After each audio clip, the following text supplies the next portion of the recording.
Hey, thanks for stopping by today.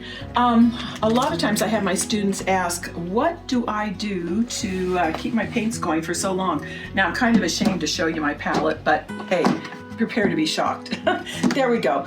As many of you know, I work in a watercolor style with acrylics, and the way I have my palette set up, it will last for through several paintings. And you know, I do paint almost every day, and probably do at least one full painting, if not more, a week. I just have a good time painting. But this is my very stinky palette. My friend Elizabeth Bennett from Aspire Higher Productions is probably stepping back from the smell right now. It's kind of strong smelling. But I'm going to show you how I set my palette up and why it lasts me for so long without drying out, because these are acrylics, which, as you know, dry quite well. Okay, close that one up.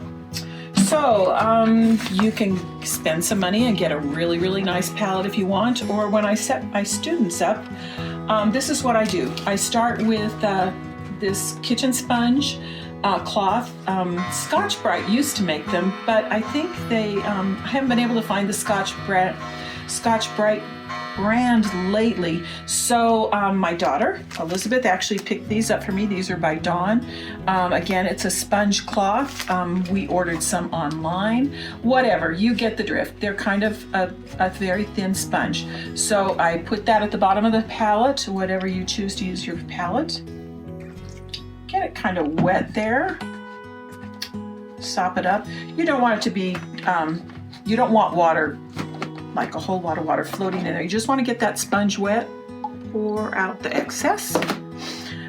Then what I do also, which I'm not going to just do right now, is I'll take some peroxide and I'll put just maybe a drop or two of peroxide in the bottom.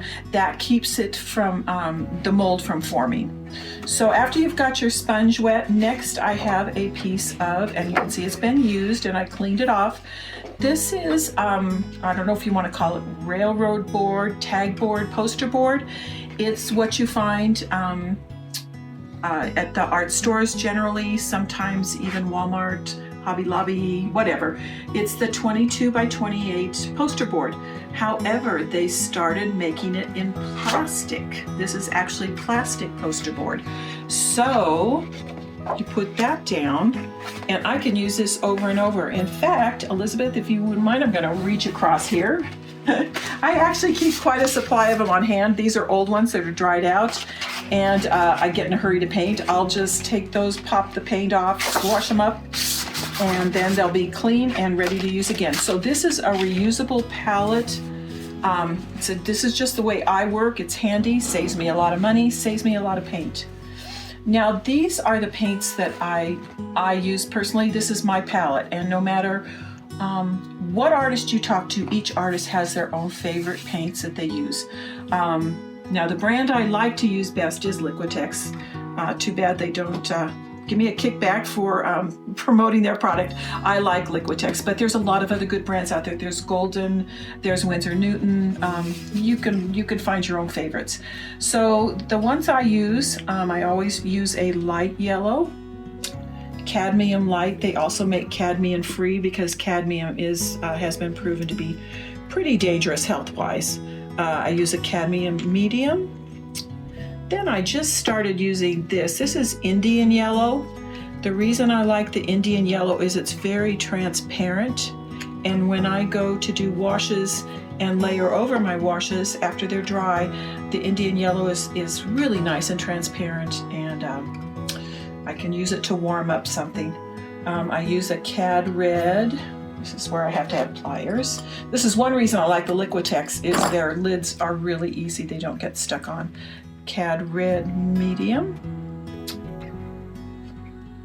Alizarin Crimson Permanent, and you do want permanent.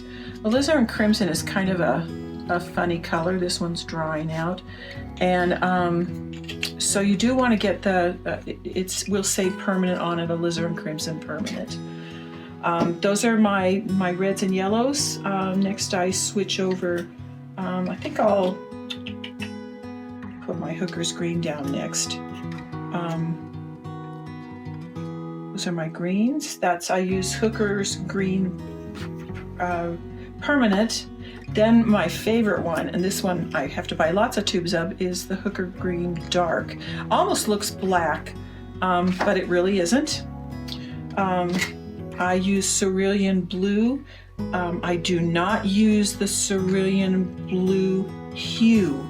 I know that sounds confusing, but they do make a Cerulean Blue, and then it says Hue, H-U-E on it. And that one, I just don't like the color.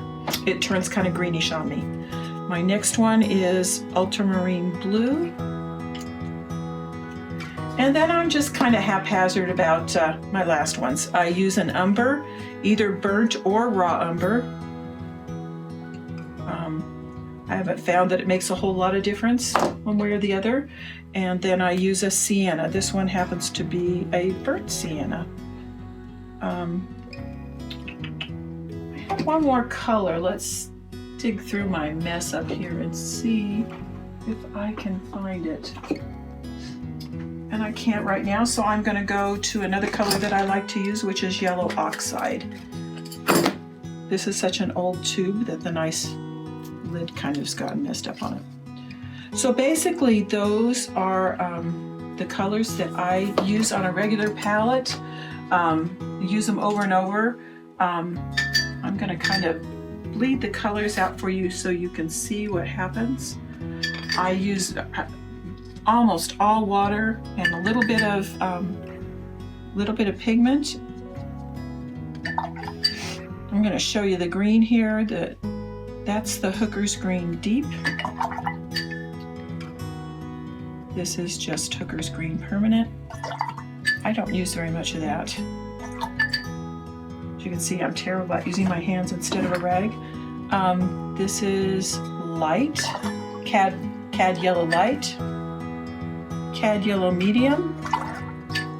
This is that new to me color, Indian yellow, that I've been using a lot of. I actually have to be really careful. That is so much fun. I can kill a painting with it pretty quick. Cad red, light, medium. Alizarin Crimson. And for some reason in the tube, it really does seem to dry out quickly. I may have to discard that tube. That was a raw umber. This is a burnt sienna and yellow oxide. So that's my standard palette that I use, and as you can see, as I work along, I get really messy. But that's okay. That's just part of the process, and probably I've done several paintings on this one, and I probably will set it aside, let the paints dry, and go ahead and clean it all up and have that little palette plastic again to use for another time. One thing I wanted to tell you, these different colors, some of them are more transparent than others, which in my paintings, that's really important, and we'll discuss that in another YouTube video because I do a lot of layering with my colors. One undercoat will dry and I'll go over and use another color to either warm something up or cool it down. Your cool colors in this palette would be especially your Cerulean Blue, your Alizarin Crimson, which is the dark red. Those are cool colors. Warm colors obviously are your Cad Red, your Ultramarine Blue. I really think your Hookers is kind of a neutral. Your browns are neutral. They can go warm or cool. When I talk about warm or cool, and I'm just going to go ahead and briefly mention it here, these colors will push things back in the distance if you're painting a landscape. That makes it look further back. The warm colors are the colors that are closer up to you. That would be a warm purple, a close-up purple, and this shade of purple would be cooler. And I don't know if you can really see that or not, but this one, if you use this color on a mountain, it would push it back in your landscape to a distance. This color of purple is a warmer purple, and it brings something forward, and it's amazing. And we'll explore that in one of my other YouTube videos when I'm painting sometime to show you. It's just amazing. And of course, now this yellow is a cool yellow. You can tip off some distant fields with that, glaze over. That's very cool. It's transparent. This is not so transparent, and I can't layer with that color. And this one is transparent but very warm. So there you go. That's just a little tip for how I set my palette up today. Just wanted to let you know, hey, thanks for stopping by, and I hope you have a great day.